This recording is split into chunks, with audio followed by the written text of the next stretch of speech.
other chairpersons, and guests. It is indeed a great pleasure and a unique privilege to be here at Chicago, speaking at the Akshayapatra celebrations the first time. I'm very, very grateful to every one of you for your kindness in giving me this opportunity of sharing some wonderful time with you all, talking about an extremely important initiative that has made all of us very excited and exhilarated about building an India of which we can indeed be very proud. This is indeed an extraordinary human effort by Dr. Deshpande, Mr. Chanchalapati Das, Madhu Pandit Das, Mohan Das Pai, my wife Sudha, Mr. Ramdas Kamath, and several others, of bringing hope, joy, confidence, and indeed a better future for India's less fortunate children. These are children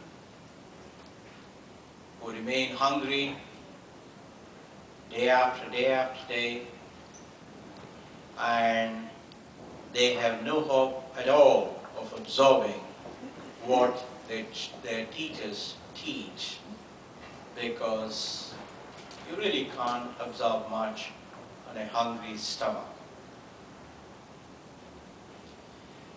I am a great admirer of the non-resident Indians, particularly those from the United States.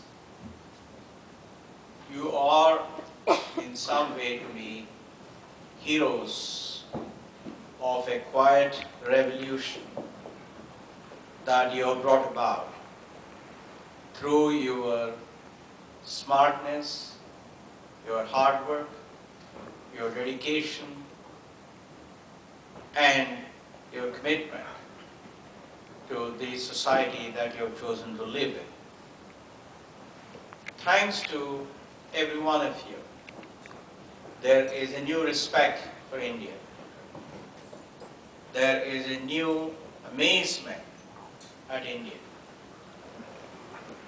Therefore, I think all of us on the other side of the Atlantic must be extremely grateful to you all. I have no hesitation in saying that I have not come across a single person of Indian origin who has not shown concern for India in every discussion that I have had. I have not come across a single Indian whose eyes don't shine when they talk about good things that are happening out there.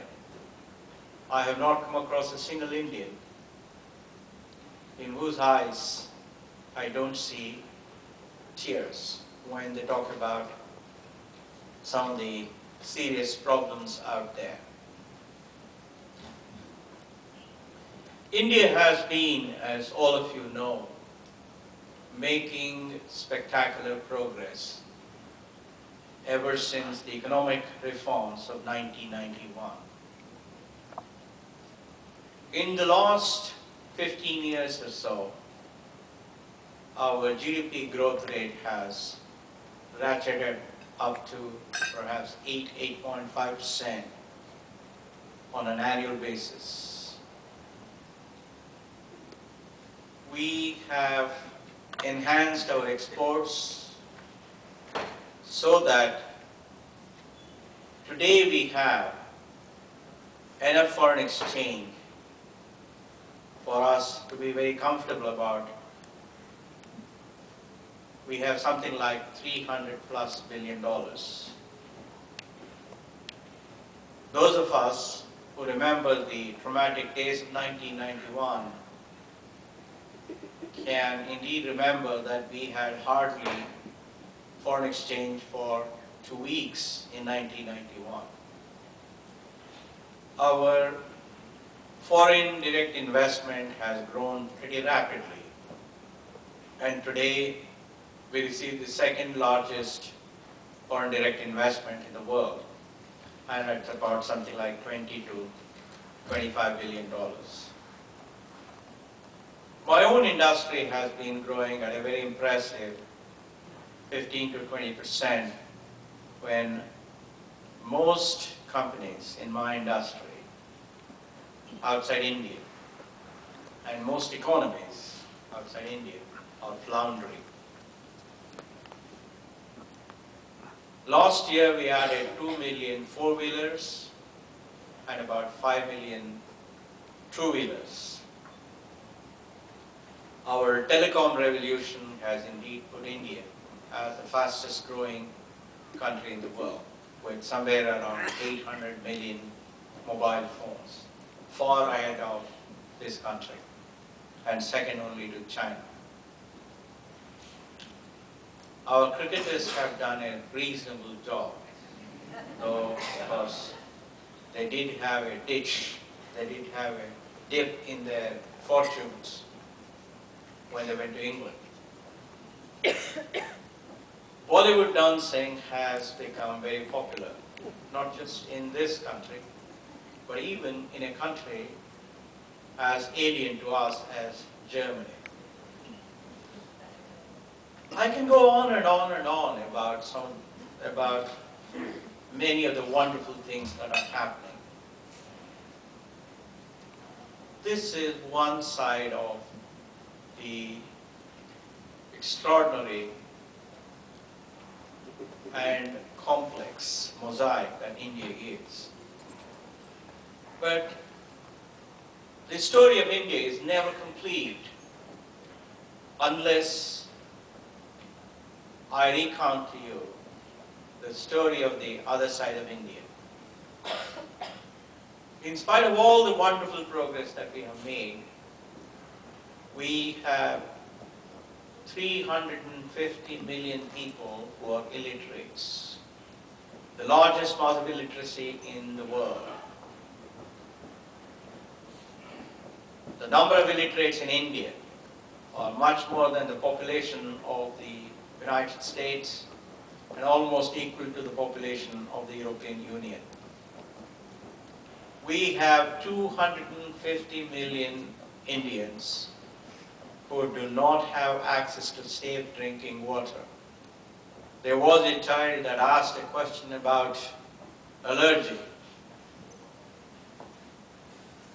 The reality is we have almost the entire population of the United States not having access to safe drinking water that you and I take for granted. We have 750 million Indians, more than the combined population of the United States and the European Union, who do not have access to decent sanitation that you and I take for granted. In rural areas, there is only one teacher for every 2 classes in 50% of the schools. In other words, that teacher has to handle 3rd grade and 4th grade, or 5th grade and 6th grade on a given day.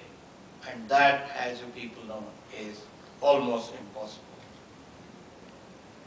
There are 26 million children who do not go to schools, and the main reason of which is they are very hungry, they are malnutrition, they have no energy to go to the school, and therefore they are adding to this large mass of illiterates.